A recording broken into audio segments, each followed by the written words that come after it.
Добро дојдовте во процес. Ракот на дојка се наоѓа на прво место по зачестеност од малигните заболувања и на прво место од причинителите за смртност кај жените. Го загрозува животот на жените, исто колку и ракот на грлото на матката, а и двете болести се лекуваат доколку навреме се откријат. Колку државата одвојува за превентивните програми за овие болести? Повеќе од прилогот на Славица Филиповска.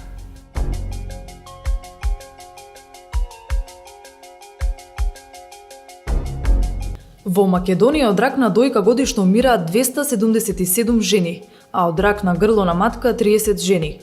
И покрај тоа државата не одвојува доволно финансиски средства за превенција на малигните заболувања. Програмата за скрининг на рак на дојка пак воопшто не се спроведува иако се одвојуваат средства за оваа намена. Од Сдруженијето ЕСЕ тврдат дека Министерството за здравство и владата трошеле средства од буџетот за програмата, без при тоа да има логична подкрепа и објаснување за што се потрошени овие средства. Скринингот за рано откривање на карцином на дојка, за жал во Македонија, иако секоја година се планира во оваа програма и се одвојуваат буџетски средства, досега не е воопшто спроведен и секоја година во тек на годината овие средства се пренаменуваат за останати намени. Буџетот на оваа програма во 2012 година е намален дури за половина во однос на претходната година, а речиси 70% од издвоените средства во буџетот на програмата се средства за исплата на долгови за извршени услуги во претходната 2011 година. Една од областите во кампањата за 2015 година е промовирање на раната детекција како клучна мерка во борба против карциномот. Досегашното искуство покажува дека нема соодветно планирање на активностите. Во програмата за рак на грлото на матката постојат низа недоследности, велат во ЕСЕ. Една од клучните наследности е што кога ги споредивме податоците од различните институции и здравствени извршители на оваа програма, податоците за опфатот на жените со скринингот не се совпаѓаат. Например, податоците добени на центрите за јавно здравје, од цитолошките лаборатории, од Институтот за јавно здравје, не се совпаѓа во однос на бројот на жени кои што се опфатени во 2012 година, како со поканување, така и со извршување на ПАП тест. Исто така, програмата секоја година во тек на годината бележи измени и дополнувања. Во тек на самата година дека се имплементира програмата за скрининг, при што најчесто се намалува буџетот, без при тоа да биде тоа пресликано и во делот на активностите на програмата. Туку само се кратат буџетските средства и се пренаменуваат за други намени за кои што немаме податоци зашто точно се пренаменуваат овие средства. Со ова не само што е доведен во опасност животот на луѓето и се крши нивното право на лекување, губи и државата бидејќи наместо да се спречат болестите, се лекуваат последиците. Министерот Тодоров не одговори зошто досега се запоставувал овој многу важен сегмент, но најави дека во иднина ќе се работи повеќе на овој план. Министерството за здравство веќе подолго време се подготвува за сериозен скрининг за рак на дојка, кој што го правиме во која цел веќе беа испратени наши лекари на едукација во Словенија, имаме еден посебен проект во тој правец и очекувам дека оваа година, зашто веќе се и обезбедени пари, ќе стартува скрининг на дојка кој што во секој биде согласно европските правила и прописи. Според Светската декларација за карцином и Глобалниот акциски план за превенција и контрола на хроничните незаразни заболувања од 2013 до 2020 година, секоја земја треба да обезбеди скрининг на населението за рана детекција на карциномите, вклучувајќи ги и ракот на грлото на матката и на дојката. Со превенција значително ќе се намали стапката на смртност предизвикана од овие карциноми, велат од ЕСЕ.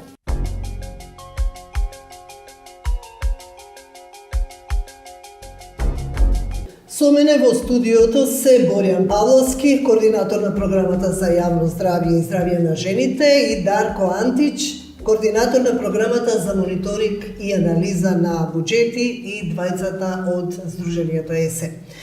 Вие направивте една сериозна анализа за периодот од 2011 и 2012 година и дојдовте до интересни податоци. Кои се главните компоненти на кои што ќе укажете? Ити Сдружение се работи на полето на напредување на здравјето на жените од своето основање до денес. Како предмет на мониторинга земавме програмата на Министерството за здравство за рана детекција на малигни заболувања, поточно двете компоненти, скрининг за рак на дојка и скрининг за рак на грло матка, кои што се од посебен интерес за напредување на здравјето на жените. Од нашата анализа утврдивме дека скринингот за рак на дојка од 2012 не беше спроведен, ниту до денес останува не спроведен. А кај скринингот за рак на грло на матка... Да се вратиме на ракот на дојката. Зошто не се спроведува? Значи, поминаа 4 или 5 години од како е најавен тој скрининг, медиумска кампања имаше за тоа. Имате ли информации, има ли од Министерството оправдување зошто не се спроведува тој скрининг? Така да, иако секоја година се усвојува програмата и се издвојуваат буџетски средства, се издвојуваат буџетски средства, скринингот останува неспроведен, како единствена информација што досега дојде од Министерството за здравство е дека нема доволно обучен кадар за спроведување на овој скрининг, меѓутоа како што министерот најави на вчерашната пресконференција дека пратени се здравствена едукација, така се надеваме дека ќе започне скринингот наскоро. Кои недоследности се однесуваат на програмата за рак на грло на матката? Во однос на скринингот за рак на грло на матката, значи од 2012 за прв пат почна да се организиран скрининг на национално ниво. Претходно беше пилот скрининг во 4 општини, тоа беше еден чекор напред во 2012 година и затоа ние доста се посветивме на детална анализа како се спроведува овој скрининг на национално ниво. Че скринингот се спроведува, меѓутоа за жал утврдивме одредени недоследности на кои што секако треба напредување во иднина. Недоследностите се однесуваат дел во планирањето, а дел во следењето и имплементацијата. Во планирањето на недоследностите е тоа најголем проблем е што во тек на годината, додека се спроведува скринингот, бидејќи овие програми се од година за година, се однесуваат за тековната година, во тек на самата година се носат неколку измени. Например, во 2012 година програмата за скрининг на рак на грло на матка беше изменета 2 пати, а последната измена беше дори во месец декември пред самиот крај. Многу често овие измени се однесуваат само на буџетскиот дел, без да се сменат активностите, што значи сето да укажува дека потребно е подобро планирање и подобра имплементација. Друг сериозен проблем кој што го детектиравме е тоа дека за жал податоците за имплементацијата на скринингот, во смисла колку жени се опфатени, колку промени се најдени и така натаму, добиени од различните здравствени институции кои што се вклучени во овој процес се разликуваат. Тоа пред се должи на тоа што нема еден унифициран софтвер или регистар за рак на грло на матка, регистар за скринингот, база на податоци. За жал, дури нема некој унифициран начин на известување, сите институции известуваат на различен начин и сметаме дека сето тоа се должи на оваа состојба. Зошто е тоа толку битно? Зошто се фокусираме на тоа? Бидејќи токму следењето на овие податоци за опфатот, пронајдени промени, што се случува со жените кои се пронајдат промените и така натаму, е многу битен за планирањето на скринингот во иднина. Значи, податоците се основа за тоа како ќе се планира скринингот во наредните години. Можеме ли да кажеме, прво колку се издвојува за програмите за превенција и конкретно за овие две програми, а потоа ќе се вратиме на тоа колку вкупно во здравството е буџетот? Да.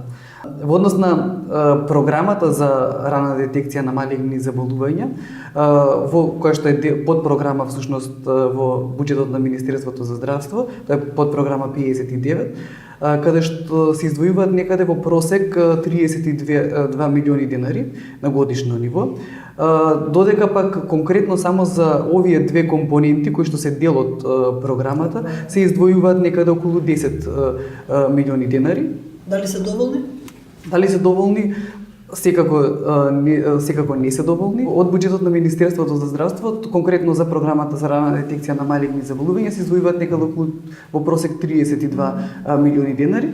Самата програма опфаќа 4 типа на 4 компоненти со кои што се наменети за превентивна здравствена заштита и лекување од 4 типа на карцином.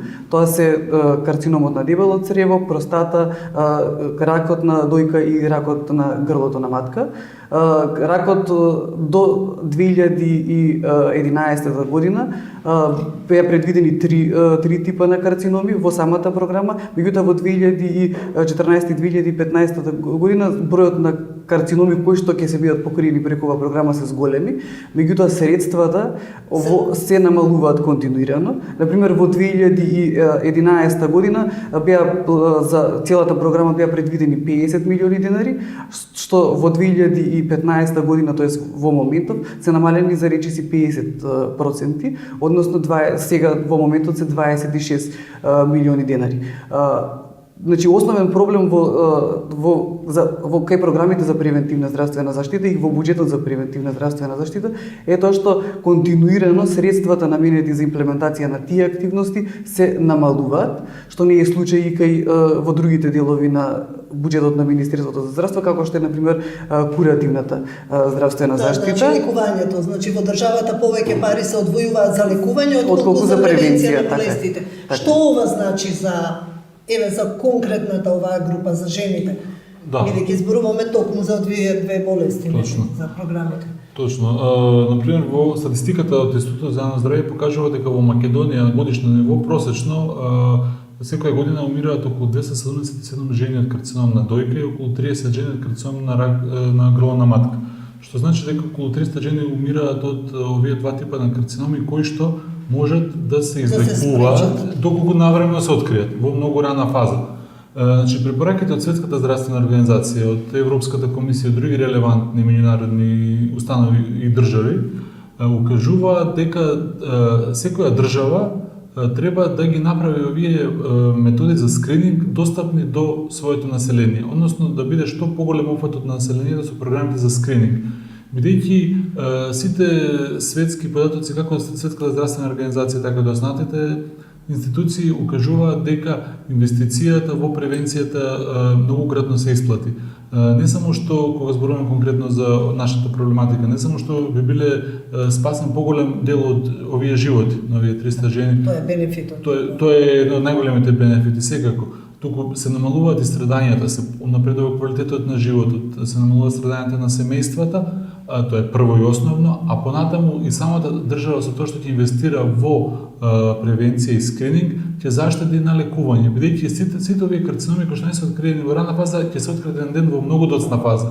И не само што ќе завршат фатално, туку во тој процес ќе се применува лекување кое што е доста скапо, светска терапија, зрачна терапија и така натаму. Значи не само што се спасуваат животи, туку преку добро имплементиран скрининг државата заштедува пари кои што би се дали за скапо лекување на овие карциноми. Колку се одвојуваат средства вкупно за здравството и во што најмногу се инвестира во моментов? Значи, буџетот за здравство се издвојуваат од различни извори. Значи, дел од средствата се издвојуваат преку Фондот за здравствено осигурување, преку буџетот на фондот, дел од средствата се издвојуваат преку централниот буџет или буџетот на Министерството за здравство и дел има средства кои што се издвојуваат во кај Министерството за финанси во функции на државата, каде што се издвојуваат средства за покривање на одредени долгови на Фондот за здравствено осигурување, тоа се трансфери кон Фондот за здравствено осигурување. Буџетот на Министерството за здравство е 3% од вкупните расходи на централниот буџет или некаде околу 5 милиарди денари. Во однос на како најмногу се инвестира? Да, најмногу расходи во буџетот на Министерството за здравство зависи од годината, тоест зависи од буџетската година, меѓутоа во просек највеќе се издвојуваат за капитални расходи, за трансфери кон буџетски фондови, набавка на стоки и услуги и така натаму, а како програми на самото министерство највеќе се издвојува за администрација, тоа е програма 1 од буџетот на Министерството за здравство и за куративна здравствена заштита, тоа е програма 6 од буџетот. Значи за реконструкција и изградба на болници, за администрација и за лекување на последиците од болестите.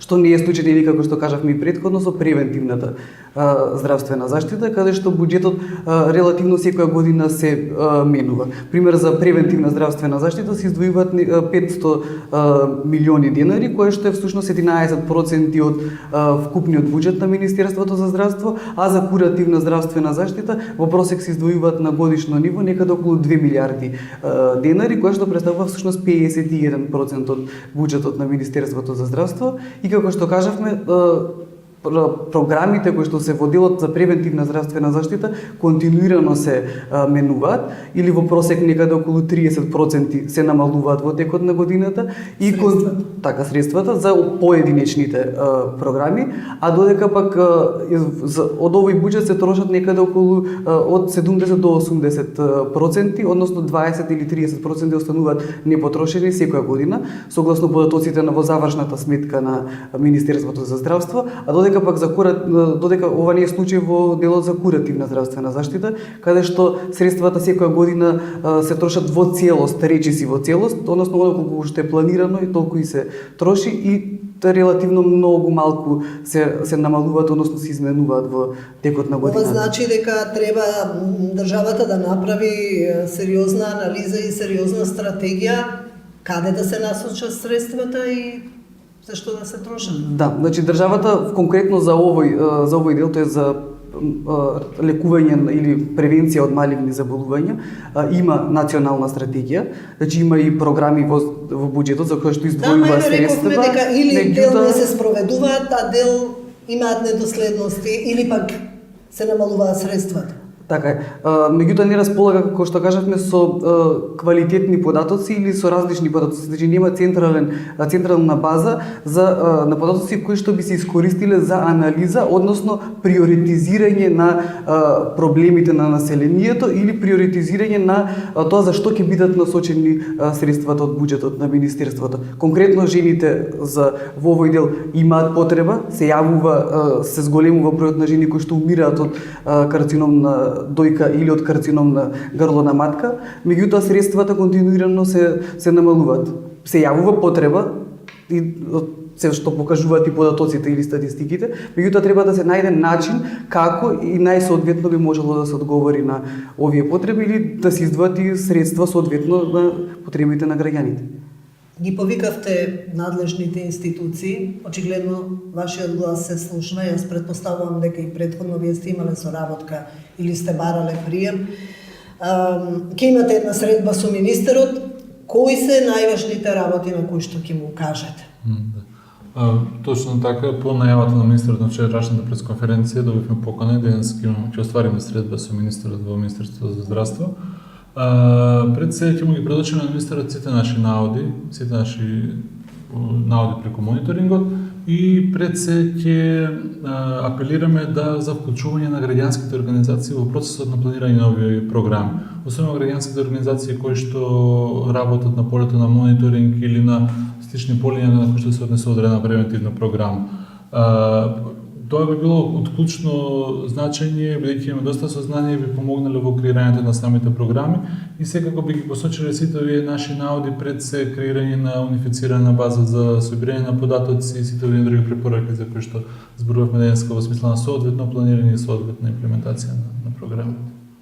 Не кажавме дека вие имате податоци за 2011 и 2012. Предпоставувам дека имавте потешкоти при собирањето на податоците од последните 2 години. Веројатно, токму предпоставувам поради таа база на податоци. Анализата, инаку програмата за мониторинг и анализа на буџети започна да се имплементира во ЕСЕ, тоест активностите предвидени во таа програма да се имплементираат почнувајќи од 2011 година.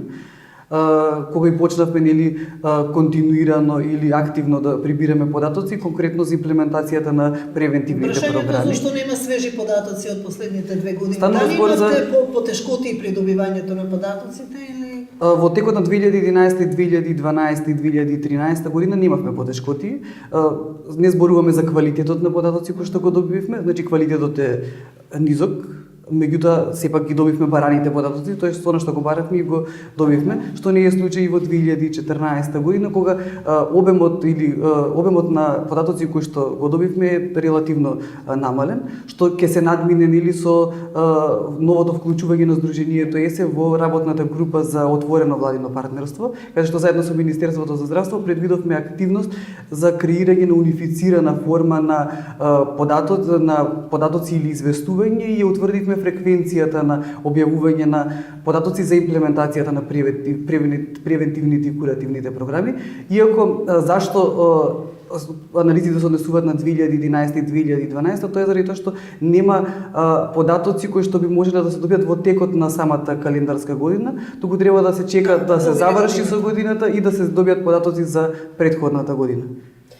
Добро да се надеваме дека и Министерството ќе има слух и дека сите овие податоци, сите овие информации побрзо ќе стигаат и до медиумите, а со тоа и до јавноста, нели, со тоа се надеваме дека ќе се подобри квалитетот на живот и квалитетот на лекување на генерално на популацијата во Македонија. Ви благодарам на разговор. Благодарам. Благодарам се.